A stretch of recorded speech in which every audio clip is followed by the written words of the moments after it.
Hello. I'd like to speak to you for a few moments about the Stations of the Cross, a very special service that we use to remember the way that is called the Way of Sorrows, the Way of the Cross, the journey that Jesus took through Jerusalem from his condemnation under Pontius Pilate to his death and then to his tomb. It is obviously a somber service, but it need not be only dark. We know, of course, that there are great joys hidden even in the darkest moments of this story that don't take away the pain and the agony and the sorrow, but they still are there. The service, if you are a member of Wavingston, is in your packet for Holy Week. You have received a copy of the bulletin, and it involves 14 stations. Historically, what happened long ago was that people would go to Jerusalem to walk the Via Dolorosa, the Way of Sorrows, as much as possible the actual route that Jesus would have taken. And there came to be a sort of codified version of that that had originally 7 stations, and somewhere along the way it became clear that it was very difficult to get to Jerusalem, and politically it became even more difficult to get to Jerusalem, or basically impossible for Christians for a time. And so a service was created so that you could make pilgrimage to the Via Dolorosa. You could experience the way of the cross without actually leaving your house. It's a terribly appropriate thing for us to be doing right now, since we are sheltering at home. We will be able to make a pilgrimage to Jerusalem, to journey with Jesus and with Christians around the world who will be taking this journey, especially on Good Friday. We know that those 7 stations eventually elaborated into 14, and that is what we have in our own booklet. If you don't have a booklet, by the way, you can always look online and find a version of the Stations of the Cross. This particular version that we have in our booklet has at each station a particular personality speaking. Herod speaks, Pilate speaks, the other men who are crucified speak, Mary speaks, the mother of Jesus, John, the beloved disciple, speaks. And so there are opportunities for these different voices to come through. And as you do the service, you may want to use as many people as you have in your home to do the different parts and to take on the personality of the person in the story as much as possible, without being overly dramatic or falsely dramatic, as a way to reach into the story and make pilgrimage. Obviously, if you're by yourself, you can read Mary's part like this, but it won't really work that way. And especially since it's a somber service, you don't want to take it too lightly. Because it is a pilgrimage involving a movement from place to place, I would recommend that you try, if you are able, to walk or move after each station to another station.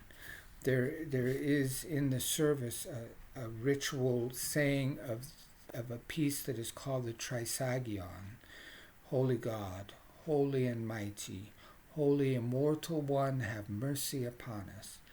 Say that, and as you say that, move from one place in your home or in your yard to another. You may want to think a little bit about where those places might be. There is a station where a woman wipes the face of Jesus because he has been beaten, and so I have chosen to have here with me my prayer shawl as my symbol of something that heals me, loves me, shows me, reminds me of the love of my people at Kingston Parish who gave me this prayer shawl. There are two places in the service where Mary, the Mother of God, speaks. And at one of those times, I would certainly go to my stairwell where my mother's picture is, just to connect for me in my heart, the mother of Jesus and my own mother, as a way of reaching into the emotional depths of what's going on. Each station may have a different place, and some stations you may just walk outside to a bush. There may be a place where you want to especially go to a favorite cross that you have in your house. You can be as creative as you'd like to be with that. I would just suggest the movement and the process of giving some rhythm to the story with the movement and the repetition of certain words is part of the experience. And with that repetition, I would say too, you really should have some repetition of silence. Give yourself a little space to digest what you have just heard, to prepare for the next station. This is traumatic story. This is difficult. And in some ways, in our own time of this coronavirus pandemic, it will bring home some emotions that may be very difficult.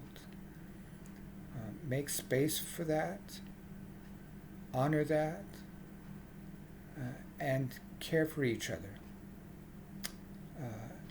And know through it all, Jesus is there suffering with us and bringing us through the suffering to a greater glory. Because this is a very challenging story in some ways, with violence and death, you may want to think about, if you are a young family with young children, you may want to think about whether you wish to include them in the using of this or not. In general, I always say, include the children, they'll teach you something. But when you're dealing with the ultimate issues of suffering and death, you need to think about how you're going to do that. And in some parts of this service, it may be best to go back to burying the dead goldfish before you deal with some of this. It's for each parent to decide, obviously, and I would encourage you to think it through as carefully as you can, just because, as I said, sometimes we learn so much from the children if we can include them. And certainly older children need to know this, need to hear this. I hope you will find this pilgrimage both refreshing in a way that you are able to sort of leave home. I hope you will also find it challenging as you face the cross with Jesus.